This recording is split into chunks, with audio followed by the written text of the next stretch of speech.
আসসালামু আলাইকুম। আসসালামু আলাইকুম, শুনছি। কোথা থেকে বলছেন বলেন। জি, আমি ঢাকা বাংলাদেশ থেকে বলছি। বলেন। আচ্ছা, আমার প্রশ্ন হচ্ছে, যদি মানে মেয়ের বাবার মানে অমতে কোনো বিয়ে হওয়ার পর মেয়ে জানতে পারে যে, মানে সে আগে জানতো না, যে বিয়ের পর জানতে পারে যে এটা মানে বাতিল। তো ওই ক্ষেত্রে বিয়ের পর যখন জানতে পারে তখন বাবা মেনে নেয়, কোনো মুসলিম কাজে মাধ্যমে বিয়ে হয়, তো ওই ক্ষেত্রে কি ওই বিয়েটা আবার নবায়ন করতে হবে, না মেনে নেওয়ার পর মানে সে অবতার কারণে হয়েছে, মেনে নেওয়ার পর কি এরকম ভাবে মানে নবায়ন কোনো দরকার নাই, এটা শুদ্ধ হবে?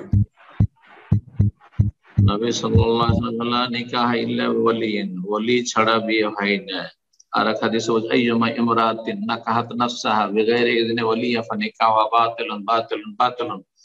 যে কোনো মহিলা, যে কোনো মেয়ে যদি নাকাহাত নাফসা, নিজেই বিয়ে বসে যায়, বেগাইরি ইযনি ওয়ালিয়্যা, ওলির কোন রকমের অনুমতি নিল না, নেতৃত্ব মানলো না, খেয়াল খুশি বিয়ে করে নিল, তাহলে ফানিকাহ বা তার নেকাহ বিয়ে হচ্ছে বাতিল বাতিল বাতিল। নবী সাল্লাল্লাহু আলাইহি ওয়াসাল্লাম বলেছেন এই দুটি হাদিস। সুতরাং মেয়ে নাবালিকা হোক, সাবালিকা হোক, কুমারী হোক, অকুমারী হোক, বিনা ওলিতে বিয়ে জায়েজ নাই।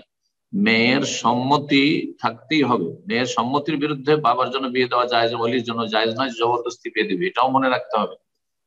কিন্তু নেতৃত্ব অবশ্যই থাকতে হবে অভিভাবকের। অভিভাবক ওলি ছাড়া বিয়ে হয় না। এখন এইরকম যদি বিয়ে কারো হয়ে থাকে আর তারপরে বাবা মেনে নিয়ে থাকে, তো বিয়ের নবায়ন করতে হবে কিনা। নবায়ন সতর্কতামূলক করে নয়, মাসলা ইখতিলাফ রয়েছে। একদল বলছেন যে বিয়ে জাহিলিয়াতের বিয়েকে যেহেতু নবী সাল্লাল্লাহু আলাইহি ওয়াসাল্লাম স্বীকৃতি দিয়েছেন, আর নতুন করে যারা ইসলাম কবুল করেছে স্বামী স্ত্রী বিয়ে পড়ান, ওই রকমই কোন মজহাবের ভিত্তিতে বিয়ে করেছে কিন্তু ভুল ফতোয়া, তাহলে বিয়ের নবায়ন করতে হবে না। কিন্তু এই ক্ষেত্রে আপনি কেন রিস্কে, হয়তো হারাম জীবন যাপন করছেন আপনি, সেই জন্য। আর একদল ওলামারা যে বলছেন না, বিয়ের তাজদিদ করতে হবে, তাজদিদ নেকাহ, বিয়ের নবায়ন করে নতুন করে যখন বাবার সম্মতি হয়েছে বিয়ে পড়িয়ে নেবে, ঘরোয়া বিয়ে পড়িয়ে নেবে, দুইজন সাক্ষী রেখে ছেলে কবুল করবে, আর মেয়ের বাবা প্রস্তাব বলবে বলবে যে আমার মেয়ের আমি বিয়ে দিয়ে দিলাম তোমার সাথে, অথবা আমার মেয়ের বিয়েটা পড়িয়ে দেন, কাউকে বললো, আর তারপরে ছেলে কবুল করলো। জি।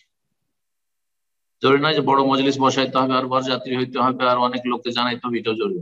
জি। জাযাকুমুল্লাহ। আল্লাহ মাফ করুন।